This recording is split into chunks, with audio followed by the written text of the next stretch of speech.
niyo naman, napakaganda. Huwag niyo na lang ako tingnan kasi given na yun, charis. Hinahanap kami ni Rico. Magtanong ka kay ate. Ayun kay ate. Ay, hindi restroom dito. Mag-ask ka muna tuloy.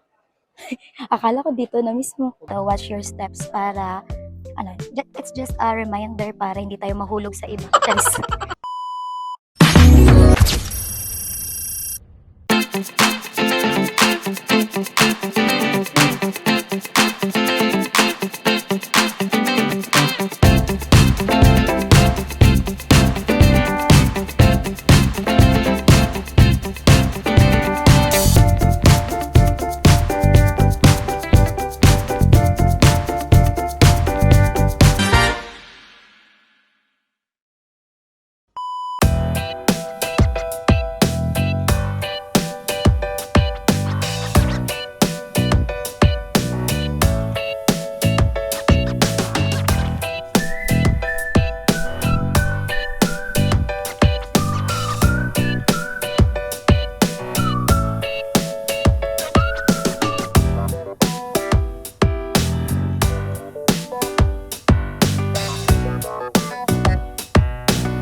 So, dalawain natin yung microphone natin para dinig tayo.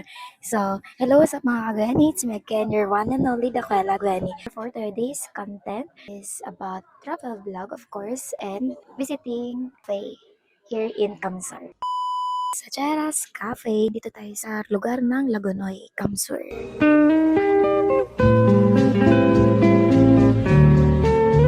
Kung mapapansin yung mga kagani, may nakahain na dito mga pagkain dahil mabulong talaga. Nahiya kasi ko kaya binubulong ko na lang, madaming tao. So, kanina pagdating namin hindi na ako nakapag-vlog. Talagang gutom na kami. Nakapag-order na po kami ng pork sinigang. And of course, here, ito po ang favorite chop suey ko. So, this is our first time na mapunta dito sa Lagonoy, Kamsur at dito sa Cheras Cafe. So, I'm hoping na naririnig nyo ang mga kagani kahit pabulong lang tayo. So, sa ngayon, I will stop talking muna kasi kakain tayo mga kagani. So, dyan lang muna kayo.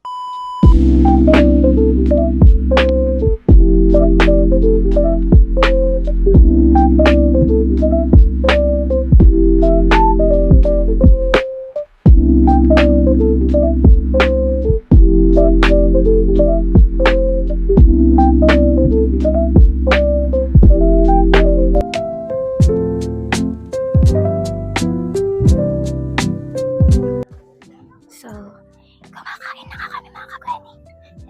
So, unang tinry namin is yung pork sinigang. So, ito yung lasa nila. Wait.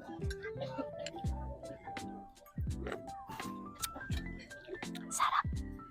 Ang sarap mga kagani. Malinamnam siya. Masarap. The best. Best of the best. So, sa mga kagani ko dyan na nanonood, na taga-Kamsur or taga-Manila or kung saan lupalop pa naman kayo, pwede kayong pumunta dito. Recommended to. Kasi nakita rin namin ito sa Facebook na dinarayo talaga dito. Kasi walang reaction yung mukha ko.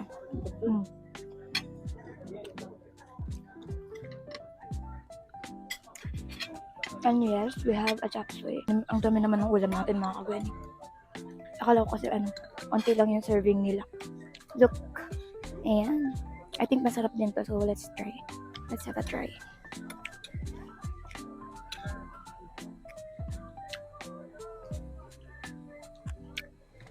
So, ang kinaganda dito mga kagwen, may advantage tong microphone na binili ko. Like, it's 500 pesos lang yung pagkabili ko nito, pagka-order sa TikTok.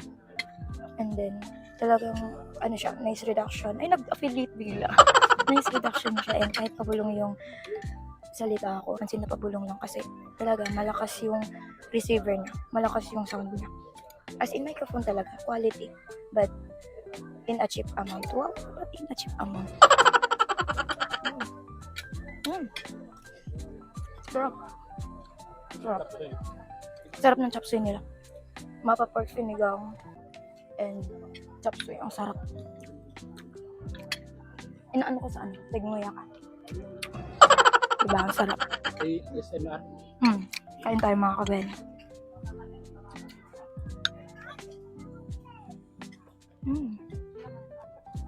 Tama yan, gulay naman. Stay healthy mga kagweni. Mas magandang kahit lumabas tayo, gulay pa rin ang i-order natin.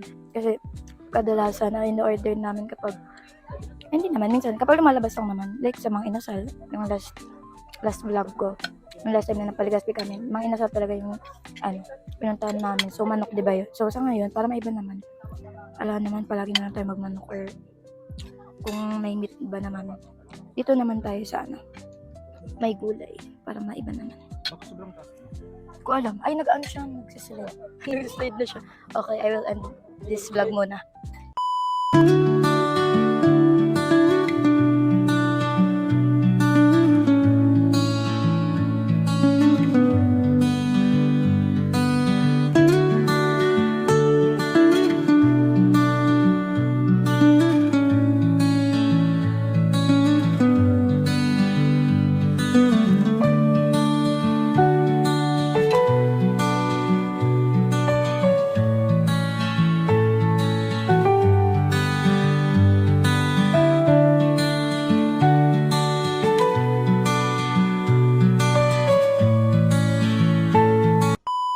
Yes, hi mga kagwen. Tapos na kaming kumain. So, meron kami nakita. So, ipakita mo na, Rico.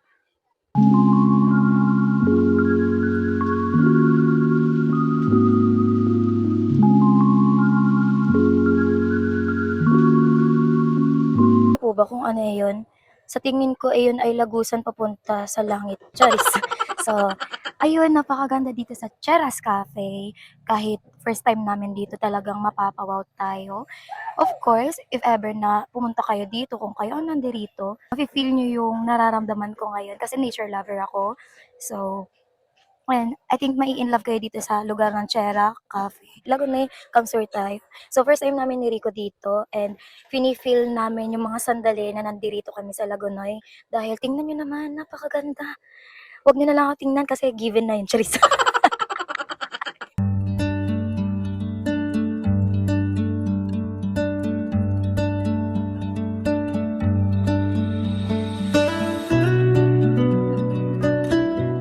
So, dinarayo to ng mga taga-ibang lugar. Kasama na ako doon. Taga-ibang lugar ako, sa taga-Batuco. So, ibig sabihin, yung mga pumupunta dito, may narinig akong Bicol Naga yung salita nila. Siguro taga-Naga yun. Yung iba, di ko alam kung taga saan. Talagang halo-halo na yung mga pumupunta dito kasi isa ito sa tourist spot sa Kamsur. Kasi Lagunay Kamsur. Part of Kamsur. Napakaganda. At hanggang ngayon, napapanganga talaga ako. And di ako makapiniwala na ganito pala yung view dito. Napakaganda. At no, kahit hindi mainit, kahit malilim, still maganda. Katulad ko. Charis. So, maya-maya mga kagani, uuwi na kami. And kasi, almost 2 hours yung biyahe namin from Batu to Lagunoy, Kamsur. So, same lang din yan sa pauwi. From Lagunoy to Batu, Kamsur, almost 2 hours yung bibiyahin natin. Kaya, pag-isipan namin na mag-vlog na kaagad after kumain at mag-picture-picture din. Tapos na din. So, Maya-maya, alis na kami. So, dyan lang kayo mga kagwani and I'll be back later. Bye-bye!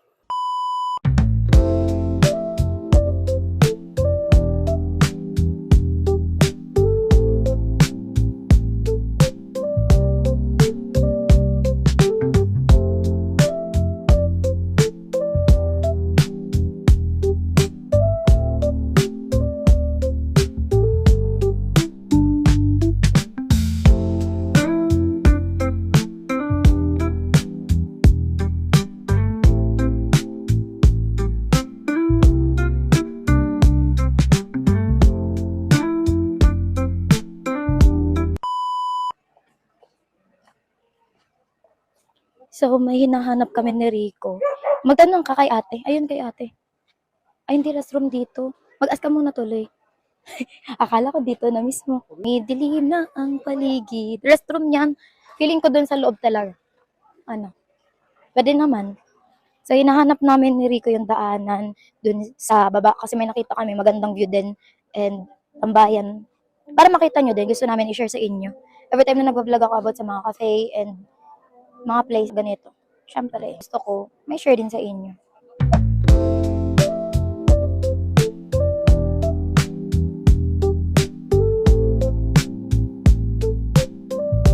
Yes. Sabi dito, watch your steps para it's just a reminder para hindi tayo mahulog sa iba. Charis. So, baba na tayo. Uy, ang ganda. Ang ganda niya. Uuwi na sana kami kaso muntik namin makalimutan to. Meron pa pala dito eh. Feeling ko nakakapagod kapag bumalik na tayo. Kapag paakyat. Kaya pa ba Rico? Cameraman natin si Rico ngayon. Ang ganda. So, saan na tayo? Ito ang ganda din. No.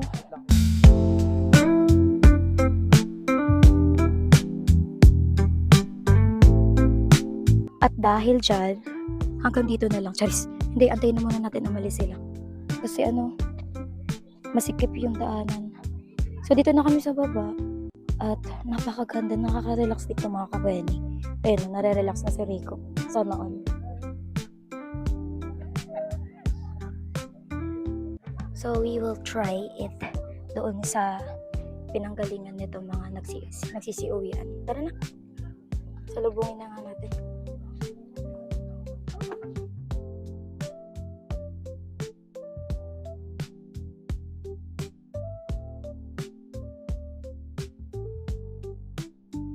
So tara na mga kagwene, itutur ko kayo dito sa munting bahay ko. Charis.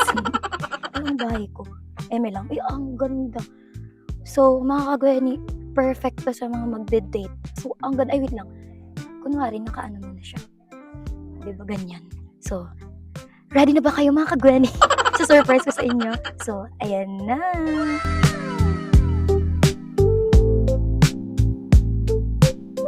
View is giving 10 out of 10.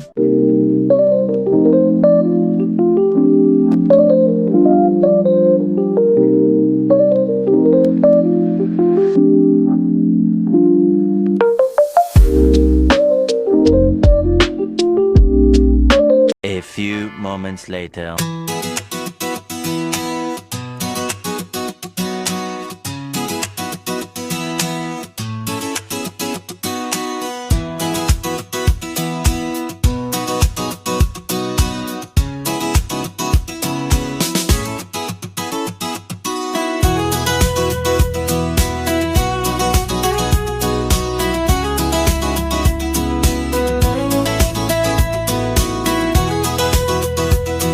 A few moments later. Ayun mga kagaya, nakapaghilamos na din ako. Sorry, gulong-gulo ang aking hair dahil di pa ako nanunuklay, malamang. So ayun, halata naman uwi na ako dito sa bahay. At thank you sa mga nanood ng vlog ko for today's video. So pasensya na ang dugyot kong tingnan kasi basta galing ako sa ibang lugar. Pag uwi ko talagang hilamos. Kahit naghilamos na ako, mukhang dugyot pa rin. Walang pinagbago. So ayun, thank you so much sa mga nanood. Sana nag-enjoy kayo. So see you next vlog. sa mga next travel or food something, sa mga cafe or kung ano pa man kaganapan ko sa buhay. So, see you. Don't forget to like, share, comment, and subscribe. Take 2. So don't forget to like, share, comment, and subscribe my channel. And please click the notification bell for more updates. Thank you and God bless you all. Bye!